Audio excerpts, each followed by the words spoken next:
You're listening to the Monocle Daily, first broadcast on the 17th of December 2024 on Monocle Radio. Ukraine's secret services discover that e-scooters are good for something. The striking gender imbalance of recent South Korean protests, and is art nourishing us literally as well as spiritually? I'm Andrew Muller. The Monocle Daily starts now.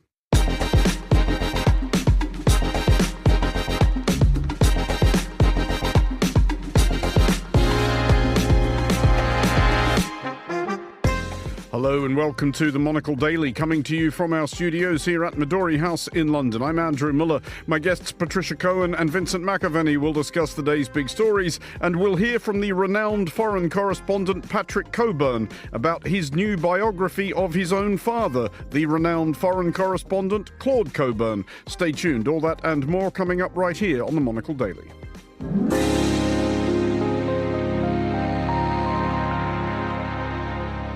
This is the Monocle Daily. I'm Andrew Muller, and I am joined today by Patricia Cohen, global economics correspondent at the New York Times, and by Vincent McAvenny, the journalist and Monocle Radio regular politics commentator. Hello to you both. Hello there. Hello.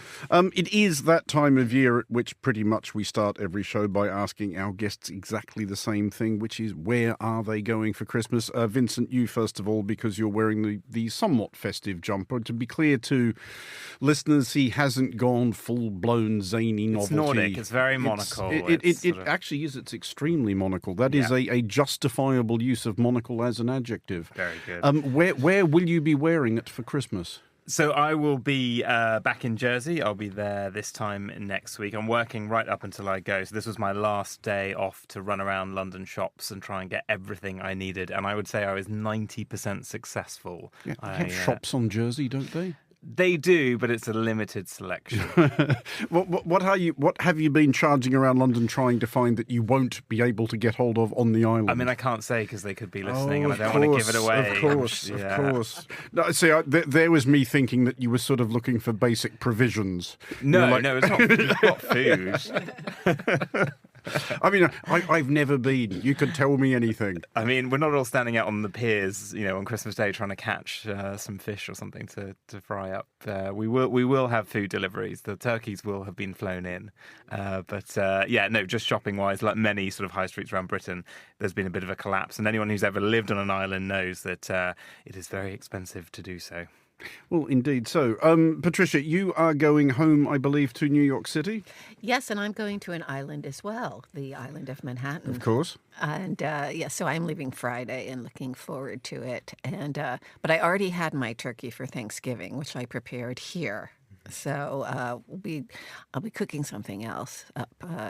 Is there any snobbery attached, it now occurs to me to ask, to non-American Thanksgiving turkeys? Is there a Thanksgiving equivalent of those slightly tedious people who claim that you can only get a proper pint of Guinness in a Dublin pub?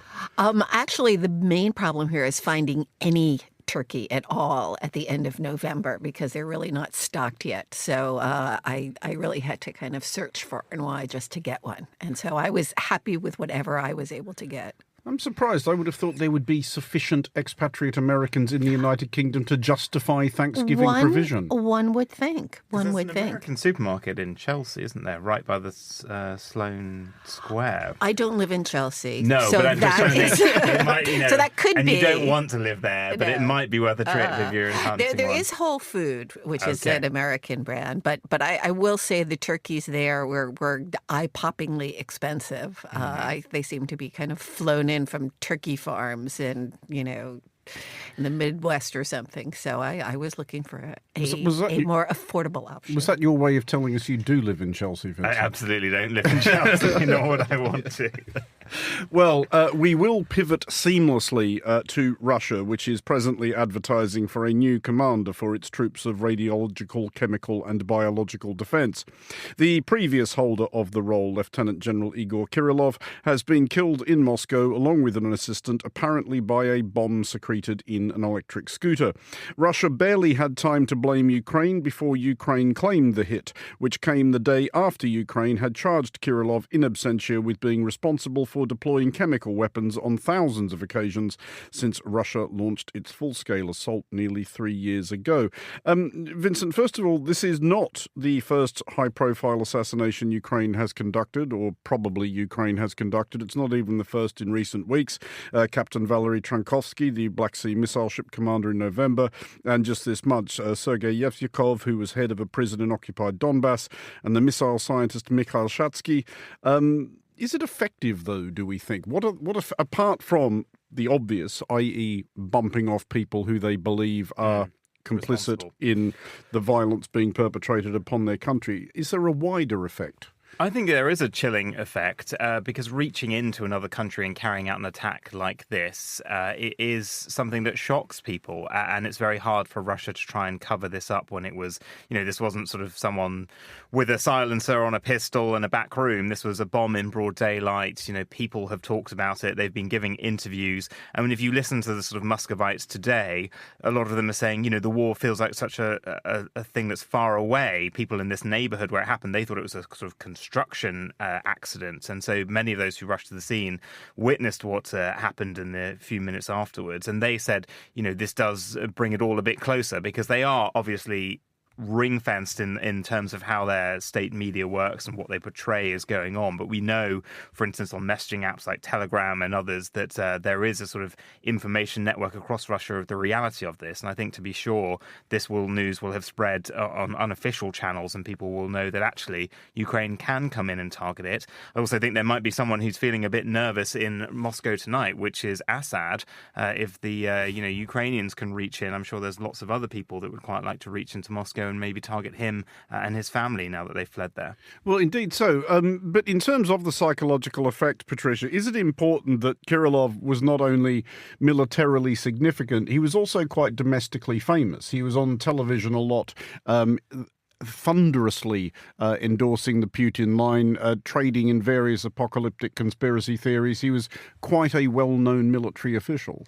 Well, I think with all terrorist act, what you want to do is target a person or a place that is really well known and will create as much media attention and kind of notoriety as possible. And so certainly the fact that he's well known, aside from being accused of being a war criminal by the Ukrainians, I would say increased his value as a target. But I think what we're seeing now is a kind of last gasp, perhaps, of actions on both sides by Ukraine and Russia before Trump takes office. Mm-hmm. And obviously, nobody knows what he means when he says he's going to end the war on the first day. But clearly he's going to try and knock together some negotiations and bring people to the bargaining table. And I think each side is just jockeying for as much advantage as they possibly can get before this happens. On that thought, though, Vincent, Ukraine would obviously be regarding this as a tremendous success, but is there, within this game, and one is reminded inevitably of the campaign that Israel has pretty clearly run against Iranian scientists and other officials associated with its nuclear program over the last, decade and more. Do you think they are operating within self-constrained limits, though? Is there a kind of line on the chain of command and they think, we probably don't go above that, but maybe this is the level at which we can hit people without, setting off a chain of consequences we don't want? I think potentially. Family members of Vladimir Putin, there are reports of him having, another family that's ensconced in the south of France, in Monaco, allegedly. And so I think they will think possibly family members, children are off limits. But I think these days for Ukraine, they probably want to dial things up as much as possible, want to take out anyone because they know that when Donald Trump comes in, they are likely to be going to the negotiating table. And so if there's people like this that they think really do have responsibility and blood on their hands, they're going to take them out. And we know that they've made attempts on President Zelensky's own life. They infiltrated his own sort of security apparatus at one point. So I think they think anyone that they can really access is fair game now. Just finally on this, Patricia, what did you make of... There's been reactions issued from various governments who are allies of Ukraine. The UK said that Kirillov will not be mourned, and obviously it would be surprising if the government of the United Kingdom sort of said deepest condolences to family and friends, etc. But is this perhaps one of the occasions on which you might be better off just saying nothing? Yeah, I mean, I was actually a little bit surprised by that, particularly when you consider how often Russia has reached into the UK to carry out assassinations, not necessarily of British officials, but certainly of its own enemies. And that is very disturbing and I think frightening for any country. And, I think everybody... Not that all nations, perhaps, that have the capabilities don't also participate in such activities, but it's definitely something that you want to be wary of. But on the flip of that, just intervene, I mean, there is someone to remember here in Britain who was Dawn Sturgis, who died in Salisbury in 2018. She was accidentally exposed to Novichok, which Russian agents, GRU agents, did use. I'll cover that story extensively. It terrified a town. It destroyed that town's economy for sort of 18 months as well. But Dawn Sturgis was someone who was killed by the Russians. And that was during Kirillov's watch. He claimed that they destroyed all their chemical weapons in 2017. Well, that happened in 2018, so clearly he didn't. And then he sort of set about doing a sort of disinformation campaign on what happened in Salisbury, which kind of at points also strayed into trolling as well. So I can see why the UK Prime Minister has decided to take that tone today. Well, let's look at the UK, and since winning office in July, Sir Keir Starmer's Labour government has taken a friendlier line towards Europe than the government which preceded it.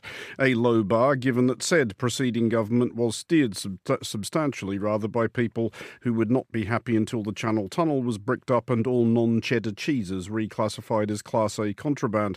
However, this outreach may shortly be tested. The European Commission is to haul the UK government before the European Court of Justice, alleging failure by the UK to protect the rights of resident EU citizens. Vincent, this is very much on your beat. Briefly, what is, as we understand it, the EC's gripe? So this all sort of predates, as far as we can tell, Brexit. It sort of goes back to 2011, and it's about sort of European citizens with rights to be in the UK being caught when they come back from trips or holidays and not being able to re-access the country is essentially what this is about. So it's about the EU wanting to make sure that EU citizens, 3.5 million of whom live in the UK post-Brexit, have the sort of rights for freedom of movement that they agreed to in the Brexit deal that was done in Boris Johnson's time. Does this make it harder, Patricia, for Starmer to try and re-establish a friendlier tone with the EU? Well, I think that, he has talked a good game about wanting to get closer to the EU, but he hasn't really offered that much when it comes to, actual bargaining chips or things that the EU wants. And certainly freedom of movement for younger people was, which you could see as a kind of adjunct to this, is an important goal. And it doesn't seem to me that he's really stepped up with a lot of substantive proposals. Now, of course, again, we've got this. Things are changing very rapidly. And when the Trump administration comes in, that's going to be a big question in terms of how the UK kind of reacts both to demands from the Trump administration as well as from the EU. And do you get a sense yet, Vincent, of what Keir Starmer's ideal outcome of life with the EU is? Because obviously, and for understandable reasons, during the election campaign, he just did not want to talk about Brexit or its consequences. We did that in 2019, and that was disastrous for Labour under Jeremy Corbyn. Indeed. But at what point do you think he might start addressing it? You will have seen the same polling. YouGov in October found 59% of people thinking Brexit has gone fairly or very badly versus 12% who said fairly or very well. And it's high amongst Brexiteers as well. I mean, we're getting now towards, Labour are in power until 2029. They have bet the house on going for growth. If they want to get the kind of growth that they need to turn the UK economy around, they're going to have to strike a better deal with Europe. We're almost a decade now from the Brexit referendum. Let's be honest, a lot of the people that voted to leave, a lot of them were older. A lot of them we know now regret the decision. fair number of them will have passed away as well, and younger generations predominantly do want a close relationship with Europe. But what is going to be tricky and I've given it away there, for Keir Starmer is Nigel Farage. We understand this afternoon that he and Nick Candy, who's his new sort of billionaire best friend, treasurer of the Reform Party, I say party in air quotes because it's not a party, it's a limited company of which Nigel Farage is a main shareholder, they have met Elon Musk at Mar-a-Lago. And obviously there are rules around putting foreign money into the UK. Elon Musk has no connection, no right to fund any political party in the UK. He's not a citizen here, never has been. But there might be some operation now that's coordinated between Elon Musk, Nick Candy and Farage's party. And what Labour are going to have to do, because under Kemi Badenoch, who I don't think will be around for the duration of this parliament, I've got to say. I was just going to say, the duration of this show, talking to Conservative MPs, the only thing that's cut through is the fact that she thinks lunch is for wimps, sandwiches are rubbish, and that she doesn't agree with maternity leave. And that's not a great legacy sort of your first few months.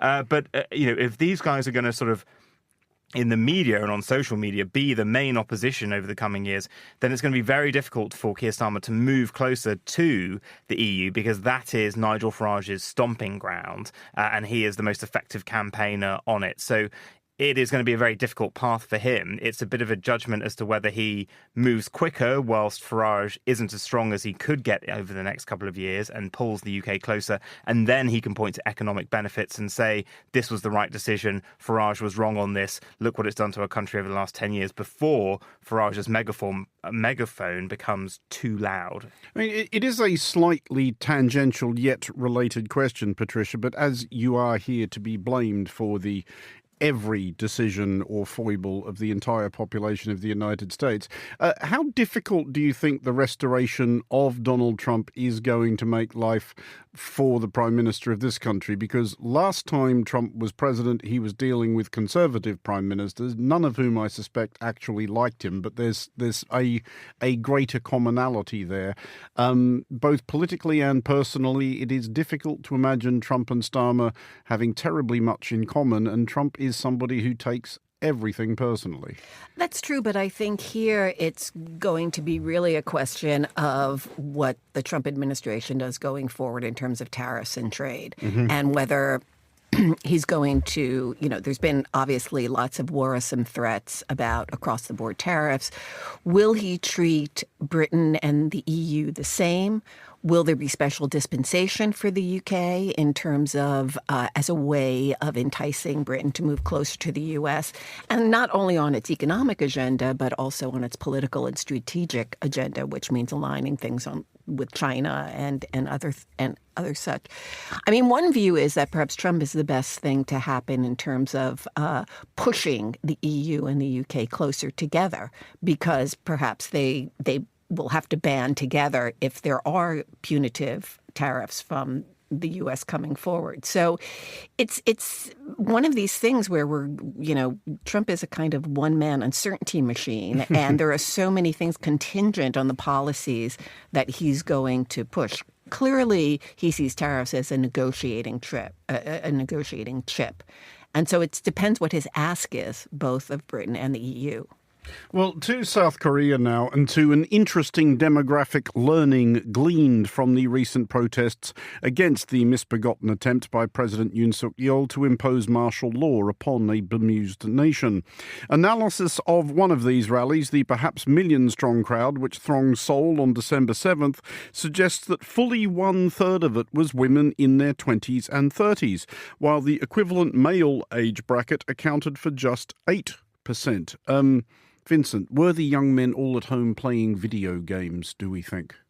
Potentially, and it was remarkable. I was sort of working on this story a few times and looking through the rushes of the protests. It was very clear that they were largely female, that they were big, sort of, they had all their K-pop light wands, they were singing, there was a lot of jolliness in the crowd at a very cold time of year. There was lots of bringing of food. It definitely had a particular vibe. I think what it was, though, is that we now live in very bubbled, and the algorithms seem to have learned that men and women are very different in terms of the content they're interested in. And misogyny is doing gangbusters on the likes of TikTok. We know that from the rise of people like Andrew Tate, and with the sort of expansion of MAGA culture into young men in the United States. And it does seem like the algorithm is there to keep you on the app. And in terms of what it's giving men and what it's giving women, it is very different. And it's able to do sort of two things at once. It's able to sort of project sort of misogynist, more right-wing material at men because it thinks it can get them into that. But at women, it's putting more and more left material on. And that's why we've seen this sort of 4B movement, so-called, in South Korea, this sort of radical feminist movement, which has taken off to a huge extent. We've talked about it here on Monocle, which is a sort of roughly means no. It's no dating men, no marrying men, no having children with men. And people are pointing to it as part of the reason why South Korea now has a really low birth rate. I think it's 0.8%. It is. And it's all sort of to do with the frustrations that it's still such a misogynist society, it seems. And yet, Patricia, a similar survey of protests from about 8 years ago demanding the impeachment of President Park Geun-hye suggested that they were running about 64% male against 36% female. Now, obviously, it is a simplistic narrative, but is there something here in that the men wanted to throw out the female president and the women want to throw out the male one? I mean, it's very hard to say, and there's been a lot of talk, as Vincent was talking about, worldwide, that we've seen in many countries, that there's been this drift towards more liberalism for women, more active engagement, and certainly kind of alienation and move to the right among young men. And we've seen it in Europe, we've seen it in the United States, and there has definitely been evidence of it in South Korea. Now, in terms of this particular protest, I'm a little bit wary of drawing conclusions, perhaps just on the little bit of evidence that we have.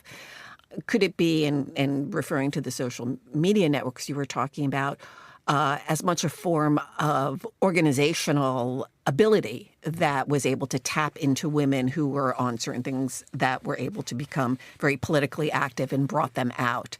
I mean, it's kind of hard to know at this point the motivation and how tightly tied it is to the particular politics of Yoon. To follow that up, though, Patricia, and you're right to allude to that there is a global idea about this, that women are more and more tending to tack left/progressive while men are tending to drift in the other direction. Is there an argument, and I'm making this up as I go, it may not hold water, that's because women understand that the progressive realm is where they have made the gains that they have made in the last half century or so. And in the grand sweep of human history, female emancipation is an incredibly new idea. This is not something that's been going on for centuries. Is there maybe a recognition that women realise that's how we gained? That was the side of politics that got us where we've got. I mean, look, I'm very reluctant to kind of make overall generalizations as we saw in the U.S., because there was a lot of talk about, there was a lot of women supporting Trump as well. But you will have seen those, the electoral map if only women voted. Right. But having said that, I think your point is very well taken. And what we're talking about is a population of men that had a monopoly on power and dominated wealth and a lot of industries. And basically women are the ones who are sharing that pot now. And so, like everybody, nobody wants to lose what they have. And I think that's very much a cause of kind of the backlash. And it doesn't necessarily only come up in kind of specifically anti-feminist positions, but I do think you see it culturally in terms of traditional family, traditional sexual roles. All of that is related to this fear of losing what you have, and that is very much distinct between men and women.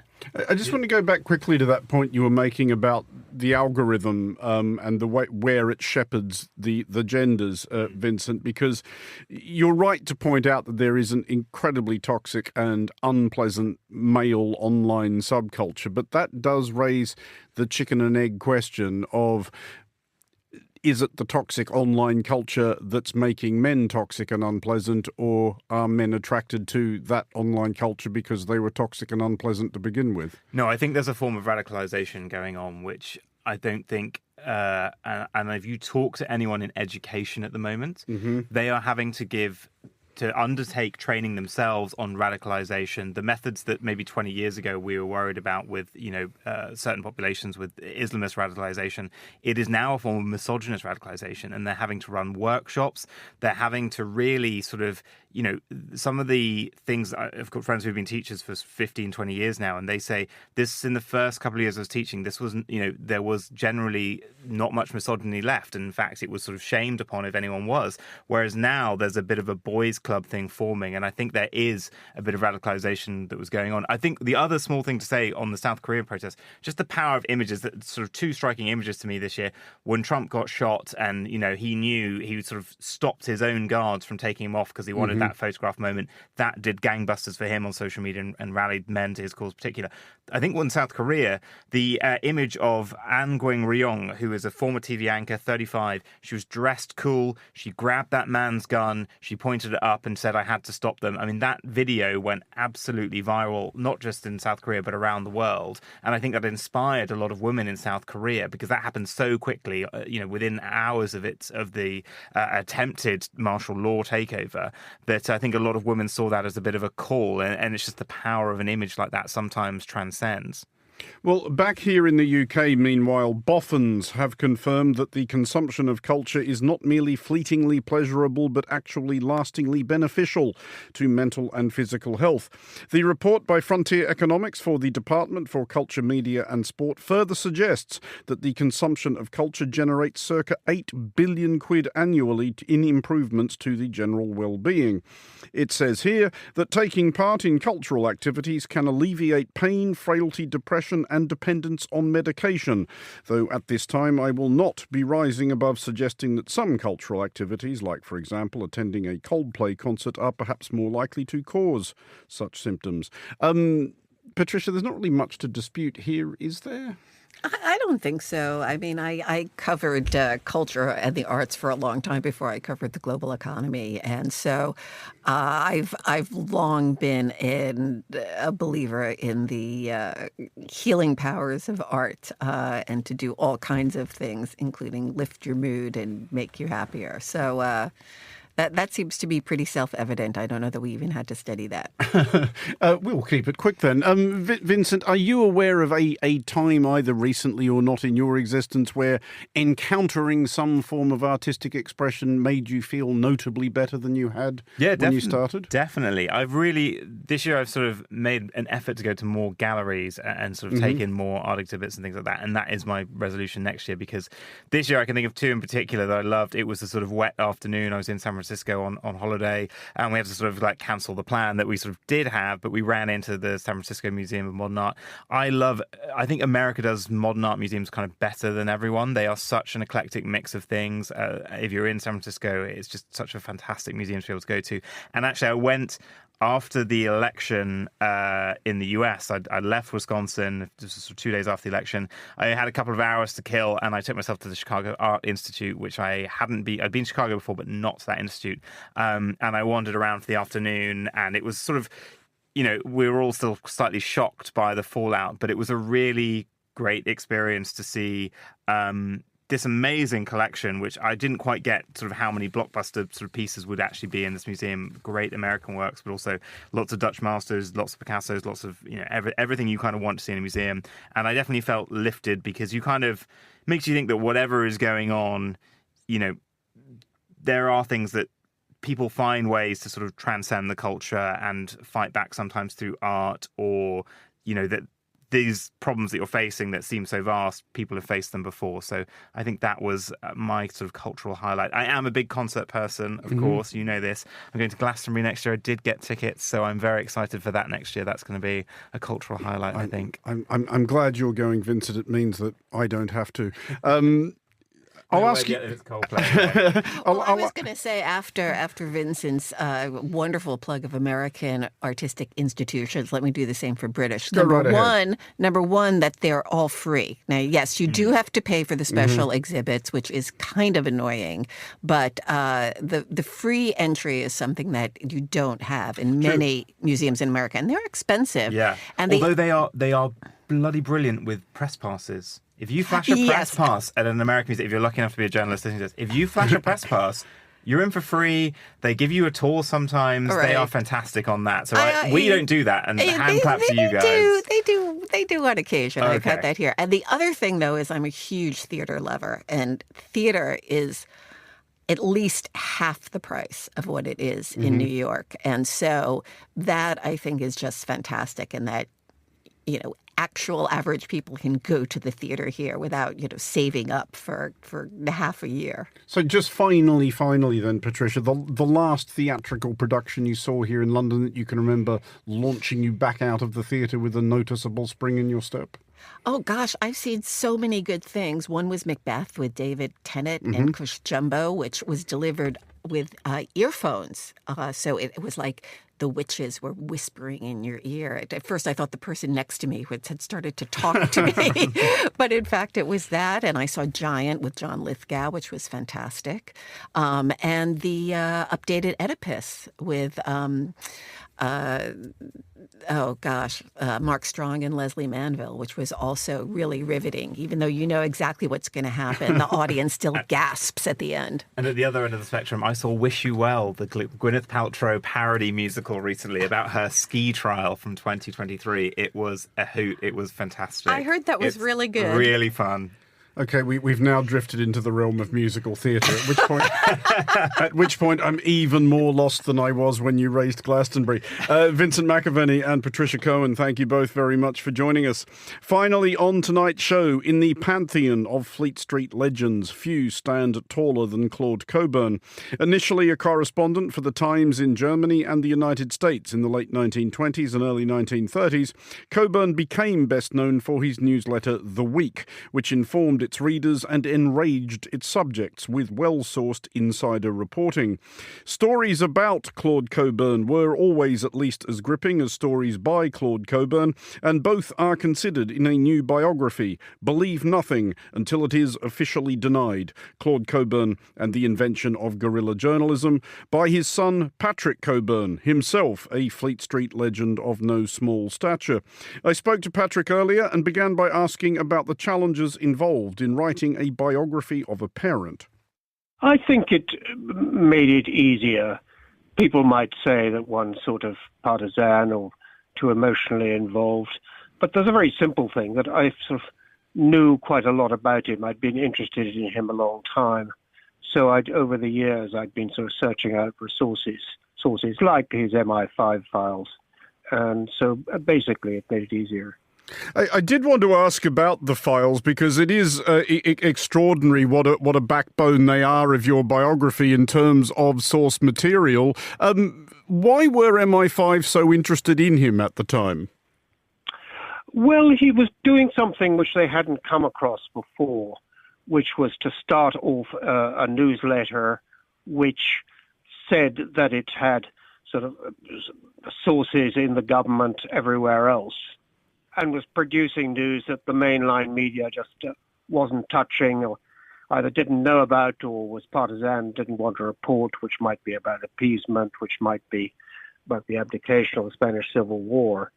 So from day one, they were very interested. The very first mention in his MI5 file is actually a trip that Graham Greene and he took when they were students at Oxford to the occupied Ruhr in 1924. But after that, when they really get interested is when this newsletter gets set up. That knack you mention, or the fact that he did rely so much on those inside sources for his newsletter, The Week, when you're reading back about that period and reading what he wrote and reading what was being written about him by the spooks that were following him, what did you learn about his extraordinary knack for cultivating sources? Because it is amazing. Everybody seemed to speak to him. He seemed to be able to get hold of the most extraordinary people, and as a career-long journalist yourself, did you find yourself thinking, how on earth did he do this? Well, I thought that for a bit, but also I could see how it was done. I mean, he was a very good reporter. He would see that the British Foreign Office, what were their relations with Hitler, what were they saying, So he would look, not everybody in the Foreign Office would agree with that. So he'd look for people who disagreed with it, who'd talk to him. He'd look, who else would interest the French government would be extremely interested. So maybe you can find something out if you go to Paris and talk to the French Foreign Ministry. He was very good at cultivating a sort of diversity of sources like that. And of course, the 30s, which is called the Devil's Decade, but it was full of crises and divisions and wars, that it was particularly suited for finding people within institutions who would be whistleblowers about what was really going on. Do you feel like you found out anything about him that either you didn't know before or that wasn't widely known about him before? Because, of course, as well as his extraordinary bequest of journalism, he did write memoirs himself. Yes, and very good ones. But there's quite a lot that's left out. Sometimes not very clear, sometimes for reasons of discretion, about his personal life, his first two wives. He doesn't write about that. I was rather surprised at how much else I learned from elsewhere, sometimes from interviews he'd given about things which were not in his books, sometimes from memories of others, quite a lot from the intelligence services. I mean, he is a figure whose name you do keep hearing if you work in journalism, and especially in British journalism. I don't think the adjective legendary is at all unjustifiable here, but do you get a sense that either he enjoyed that or perhaps even cultivated it? Did he like this idea of himself as this larger-than-life character? I don't think so. I mean, he was very politically driven from quite an early stage. He'd been brought up in Central Europe because his father was a British diplomat. He spoke perfect German. He fled Berlin. He was in Berlin, I should explain, working for the Times newspaper. Then he went to America to cover the Great Crash. He was there for 3 years. Then he realized that the far right, the Nazis, were getting closer to power. So he resigned from the Times, much against their wishes, and came back to Berlin. And then Hitler is coming to power, and he's advised to get out of Berlin 24 hours before Hitler actually becomes chancellor. So, he was driven by that. He was an anti-Nazi from the word go. So in 1933, just after Hitler's come to power, you look at the New York Times, they're saying, oh, Hitler's on the front page. Hitler's bark will be worse than his bite and so forth. Shouldn't believe all these hysterical things he's saying. All the rest of the media are saying that. From the word go, he's saying that the Nazis are the ultimate evil. He's describing what they were beatings of the Jews and so forth. Stuff that the rest of the press was only writing about 6 or 7 years later. You're right, obviously, that the political commitment was a significant motivation for him, up to and including fighting on the Republican side in the Spanish Civil War. But do you get a sense where he felt the balance was between the idealist and the journalistic mischief maker? Because it comes through both in the way that he comes out of your book and in his own writing, that he clearly didn't lack a sense of humour. There's a big difference between someone like him and George Orwell, for example, in that respect. Yeah, he always believed, it's not that he was an anarchist, but he did believe that all sort of government and all those in authority needed to be badgered the whole time, needed to be opposed. But he wasn't just a gadfly. He thought, if the elected Republican government in Spain was to succeed against the fascists, Franco and so forth, they needed to be properly organized.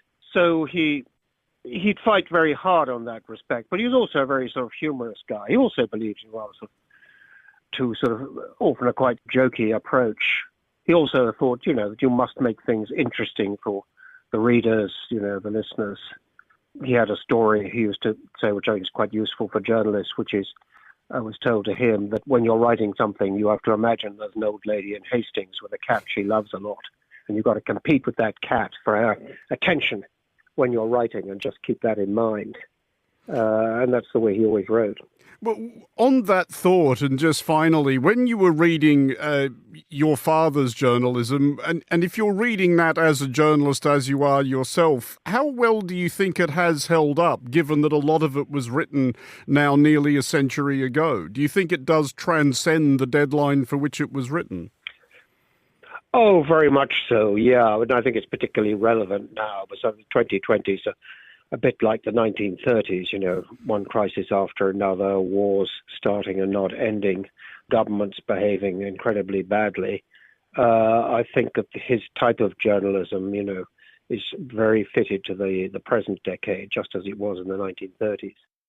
That was Patrick Cockburn. Believe nothing until it is officially denied. Claude Cockburn and the invention of guerrilla journalism is available now and is predictably tremendous. That's all for this edition of the Monocle Daily. Thanks to our panellists today, Patricia Cohen and Vincent McAvenny. The show was produced by Monica Lillis and researched by Maisie Ringer. Our sound engineer was Lily Austin. I'm Andrew Muller here in London. The Daily returns at the same time tomorrow. Thanks for listening.